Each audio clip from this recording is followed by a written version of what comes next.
Hello, good morning. I hope you are all fine. Myself, Krishnavini from the Department of Agricultural Engineering. So we are going to see certain topics in renewable energy and agricultural engineering. So we are discussing about the course outcome 3. So we have to understand it's regarding the concept of bioreactors and fermenters.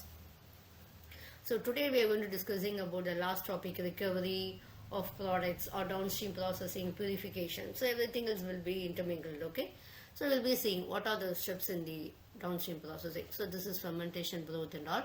After this, how we are going to purify your product. For those, that is the downstream processing. The final product is purified product, okay? So what we call it as downstream processing is after you're completing a process and you get a product. Okay, it will have certain impurities and all. So fermentation or anything else. Now you will have to purify your wanted product and then you will have to pack it over. Okay, so that is we call it as the various stages. So why we call it as downstream processing is after your process is over, you need certain process that is helpful in getting a quality product. Okay, so for that only we are going for this downstream processing. So what it is we have many methods and all. It depends upon the product actually. Some will have less impurities, means you can skip one or two products and all. Okay, so removal of insolubles or product isolations or product purification, product polishing and all, etc. Okay, so this is very essential. So first one is removal of insolubles. Okay, so this involves this actually why we are going for this downstream processing. Can we just get the product directly and can't we use this and all? Okay, so why this we are going for this downstream processing, and everything else is very essential, isn't it? That we have to know only, then only we can this is actually is used for purifying this, etc. Okay, so this is actually very important because this is a recovery process. Okay, this is a purification process and all. This is very essential in pharmaceuticals and other industries, etc. Okay, so what happens is what are the steps is whether it is why we call it downstream is after you're completing your product only you are going for this, only you call it as the downstream and all. So you'll have removal of insolubles, means you have different methods like centrifugate. So we are separating a cell and particular matter we are doing this. Filtration we know very well. Okay, it's a mechanical operations. It is used for the separation of solids and fluids. This you will be doing in your home and all.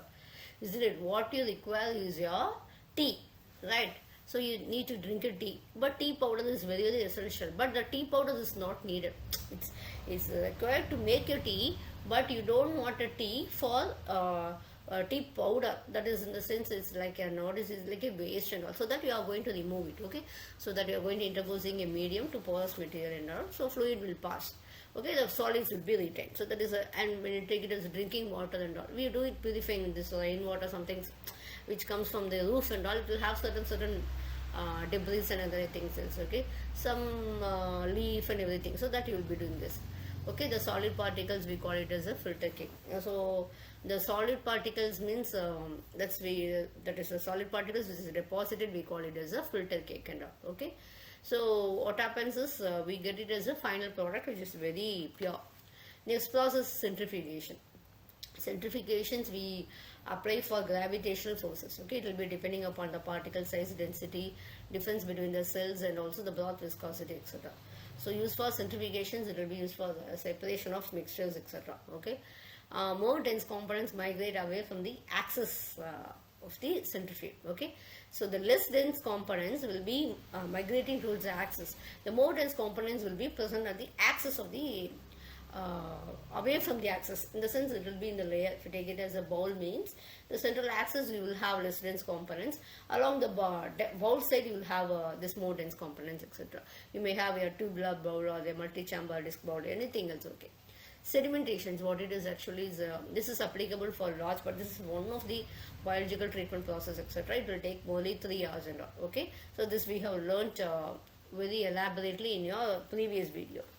Next we go for flocculation. So flocculation means actually we are applying certain chemicals, okay, and what we are going to do is we are due to this particles finer than 0.1 nm and all will be continuously in motion. Okay, so we are trying to neutralizing the electrostatic charge, and these small particles will be combined to form the flocks, and these large and heavier particles we call it as flocks and all. Okay, product isolation. So remove of those components with properties of, okay, from the desired product, what is the chief impurities and all. Okay, so liquid absorption, ultra precipitations, we have certain products this way. Absorption means actually it's a surface. It is what absorption force means. It is a binding of particles to the surface. Absorption is different from absorption. Okay, so this binding of surface will be weak and also reversible, etc. We can have activated carbon, silica gel, or etc. which can be done. Okay. Next one, the main important is ultrafiltration. This is nowadays we are using this. We are applying the pressure and we are trying to separate the particles and all. Okay, it's actually a screening principle and it will be depending upon the particle size, etc. Okay, so this is biomolecules, bacteria, virus, and everything else we are filtering by this ultrafiltration process. And next is we go for this precipitation. Okay, formation of a solid in a solution during chemical reactions, we call it as a this is precipitation. The solid we call it as precipitate. The liquiding we call it as supernet, etc. Thank you for your patient listening.